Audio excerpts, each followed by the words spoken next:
Well, MYRWN, what do you think about that, LeBlanc? Well, he's lying. The first thing. I think my LeBlanc is... He's really good on LeBlanc, okay? But my LeBlanc is actually so goated. I mean, he can say like Gragas. Gragas, he's so insane. Yeah. I respect it. I think my Gragas is good, but he's just like on another level, so... Okay. But he didn't want the free win, you know? Because if you say Gragas, then you couldn't fight back. But now he's doing it just so you can like... Yes. Hassle a bit with him. LeBlanc, if he's better, it's like 52%, you know? Yeah, it's like super close. Yeah, I see. Hey, congratulations.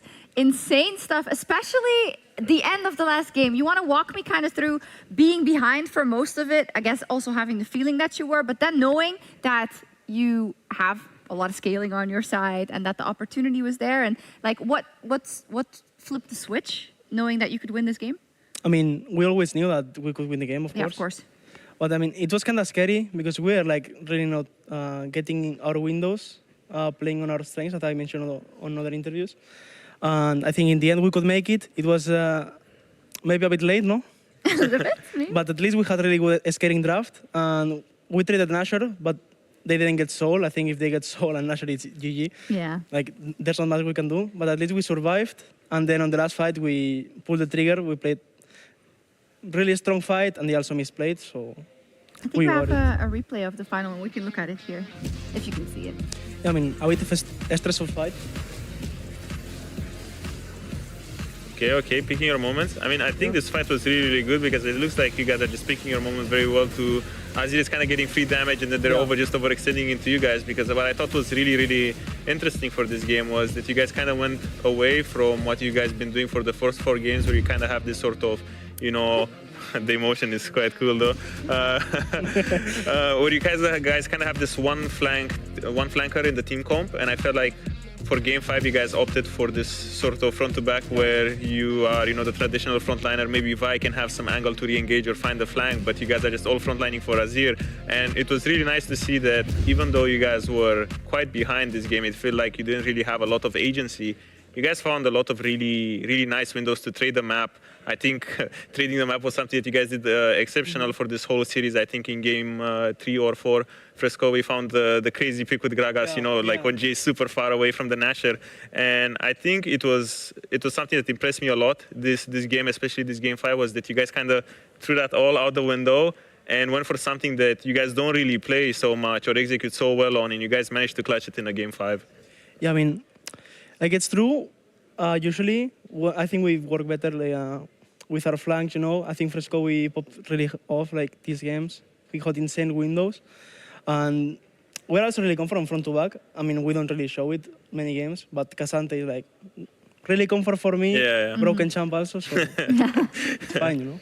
Yeah, we were talking before the game about the fact that you have, you know Oscar very well, and you said in the piece, I have always been one step behind him because, you know, he went faster to Superliga and then to LEC, etc., etc., etc. And I know it's your friend, but like, is it a double feeling now? Because you're like, yeah, I beat him and I'm further, but I also like him, so.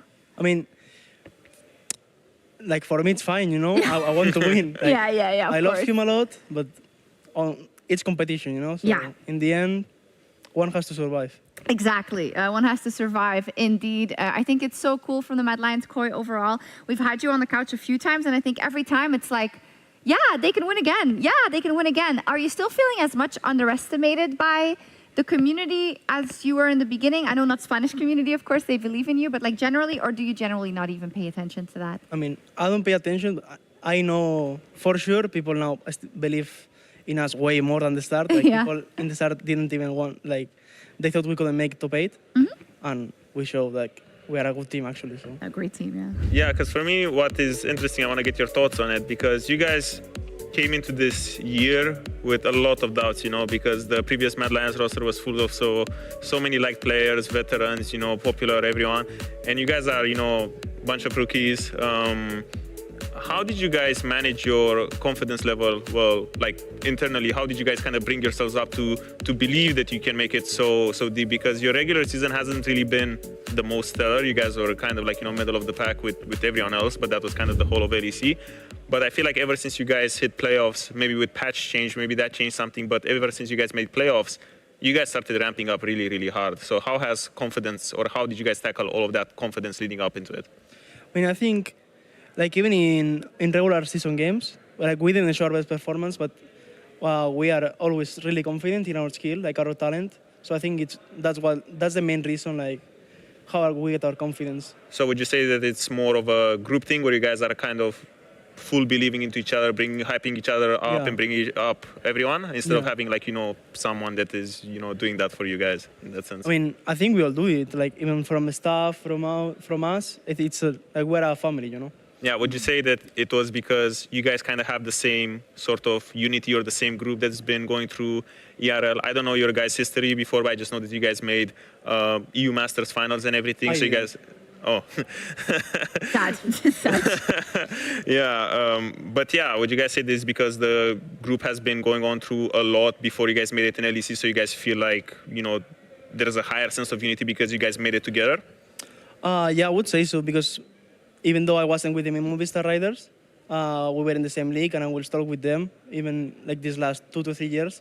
So I've known them for a long time, and yeah, I think that's what kind of the unity you mentioned, Yeah. It's cool to see. Fun fact also, Movistar Koi also qualified for the major today. Yeah, I saw. You qualified now for the lower final tomorrow versus BDS. So I think it's good news for the Spanish community overall. And we won Fnatic twice. Yeah, you won versus Fnatic Fives, which is also not so good news for some of the Spanish community, I guess. But now, of course, we have to say goodbye to Fnatic in these playoffs, so Laure is standing by with Fnatic's coach, Nightshare. And it's been an interesting series. Nightshare, thank you so much for joining me after this one. Really different from what we've seen with Mad Lions against you guys the last time you played each other. What was the defining moment of the series? Because asking Frescovi on stage, he didn't know. What did it come down to for you guys? I think we just forgot how to play our game, and we struggled hard, and we didn't really had any confident lead on doing things. A lot of times we were late to mid waves. I think they pretty much outplayed us on macro today, so I think it comes down to that. And for me, it's really surprising, especially when you look at everything that Fnatic has been building so far and how strong you guys look and how you are ramping up since the beginning of the year. What is going to be the learning from this, and how can you make sure as a coach and as a group that it doesn't happen again next time? Well, we have to reflect, because from my POV, we had at some point, we had one of the best mid-game macros ever, like in the league at some point.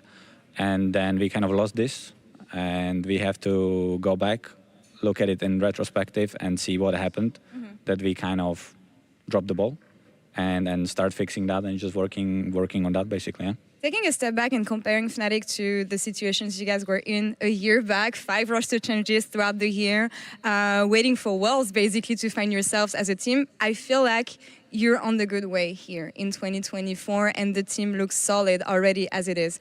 How confident are you in the good results of the team throughout the year, throughout the season? And can you tell me more about this group and what is going to be the way to make you guys improve?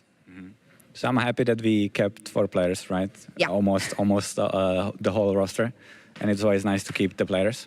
We had the addition of Jun, who in the beginning didn't speak almost any English, so we tried to set the preseason in a way that he feels welcomed. It's always hard to actually import Korean player if it's not Noah, because Noah is just different, a little different.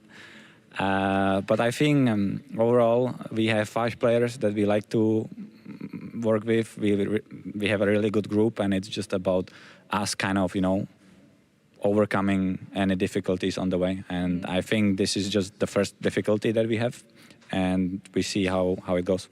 When you look at the way you guys have been winning games and losing games as well, there's a lot of chaos around Fnatic and interesting ways of winning games. I know that the fans have enjoyed this, maybe not the heart attacks, but if the Fnatic fans are watching right now, is there anything you want to tell them when it comes to the way you guys are going to play this year? Is it going to be through chaos and they get used to it, or do you want to have a cleaner gameplay? Can be an approach. Well, I hope for myself and my health that it will be getting more clean. Okay. So I hope, you guys don't lose. Let's focus. You don't get a heart attack. Yeah. Perfect. And I wish you the same as well, of course. Nightshare, thank you so much for sharing these words. And we'll see you guys in spring, of course. Not in too long. And Shox, back to you. Not too long, indeed. Thank you, Nightshare, of course, for talking to Lore. Give the mic back. We need that because, you're going home and to interview other people. So that's unfortunately how that works. Anyways, it was nice seeing Fnatic. I think always with this Fnatic roster, because also like this last game was so close. It was really only one moment, right, MYRWN? Yeah. So I think they still did great this split, and I think it's a team to be afraid of, right? Even. Yeah, I mean, I think the players individually are really strong, all of them. Like, even though Oscar didn't have the best playoffs, even every time he's on his prime, he's like monster. So Yeah. it's like, and Razork, he plays insane, humanoid. Like, what can you tell about him? Like, he has been here for such a long time, and he's always 1v9, and same with bot lane. The same. Always 1v9 here for such a long time. Could be talking about Odo, but was talking about humanoid. So it is Yeah, what it is. happens, Happens. Next split, maybe. Maybe. It's so funny because you're like he's like so much in the beginning of his LEC career, and you have been in your LEC career for so long. I and like he's how he just- saved it. But He he's could have coming- went a different direction. No, but I wasn't gonna. But like he's coming in with like, no, I'll play Vara's top. I'll play LeBlanc's top. I mean, you gotta respect it, right, Odo? I mean, at some point, I was him, Yeah. where they would let me play anything I wanted. But, with time, okay, the best advice You think he's gonna get a meta slave? the best advice I have for you is the first moment they try to put you in a cage, say no. Yeah. Because the faster you say yes, the faster they're going to shove you in there, So Ornn duty will come, Cassandra duty will come, but the more you protest, the better it will be. So, keep on doing it. Like, it happened in my first team. I was actually in tank duty. It never happened again. But for what reason? Were you just really bad at it? It was like my first split competing ever, and I was like, so what? I didn't know how to play anything, so they just put me in Ornn. I wish that would happen to me, just play some tanks in super hard and then they're like, okay, this doesn't work. You just play carries instead, Yeah. But it's like the other way. It's like, oh, you can play carry? The problem is he already showed that he can do it on others. You maybe didn't do that. I don't know. Why flame him? I don't know. Because we're friends. Are we? Are we? I don't know. Now Let's I don't know move on. anymore after that one. Let's take a look at the bracket. Anyway, we did get huge news from the side of BDS, MYRWN, that you said you saw right before you got into this series, but Genax will be subbing in there because Adam is not playing. That seems kind of impactful for you guys as well. Wow. I mean, I think one of the main reasons of BDS success is always Adam. He speaks how he plays. Like, he plays super aggressive and he creates a lot of chaos in some games. So I think that's one of their biggest strengths. I think they also play good as a team.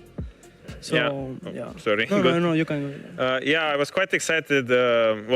I would have been more excited, if Adam would be playing, because I felt like it would have been such an interesting mix, because I feel like you and him are, a little bit of the psychos right now. Yeah. Where you guys kind of just play whatever you want, and it's interesting when you get such a clash of diverse styles where everyone wants to, pick up or show out his own unique champions, and it would have been really, really interesting to see what you guys would have been cooking against each other. But now I feel like you're back into facing a little bit more of a traditional player. So how do you feel about that? Because I feel like, based on what you guys have been saying, where you guys are super excited to keep on going, and making a deep run, now I feel like maybe there's this chance or this opportunity of having this clash of styles is taken away from you. How do you feel about that?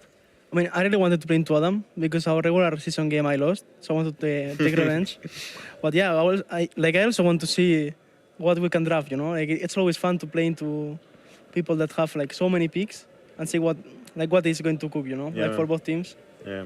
And generally, how do you feel about that chance? Now it is with Genax. So on paper, it should be quote unquote easier, and I don't say that as a disrespect to BDS, but as like, obviously, if you're not playing with the top laner you've been playing with all winter, that's going to be different. So, how do you feel about the matchup overall, knowing that, they got good macro as well? It's not just, of course, Adam. When it's true, it should be easier, as you said. Like, Yeah.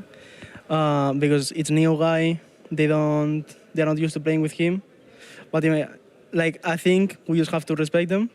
Like, we don't have to go with like confidence that we're going to smash them because it's different guy. It can cover many things. So we'll just go respect them and play on our strengths, do what we want, and look to win and go to finals. Yeah, I think you never do that. Probably think you're going to go in and No, smash them, it's right? so bad. Like, If you do that, it's so bad. It's really bad. Because then you mentality. lose and it's like, I'm stupid. Yeah.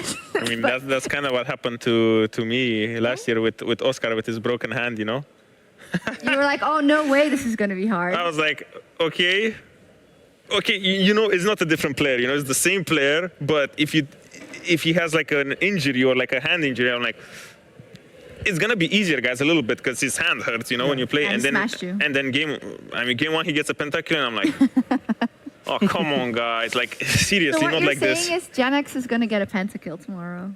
I mean, no. Exactly, yeah, that's what I said. He will get a pentakill tomorrow, yeah. Exactly, but he's not underestimating him, so there we go. Cool. Yeah, I did that mistake. We're going to sign off because we need to send MYRWN home to practice for tomorrow. That is all from us. We'll be back tomorrow with some more action when BDS takes on Mad Lions Koi. See you then. Bye-bye. Bye-bye.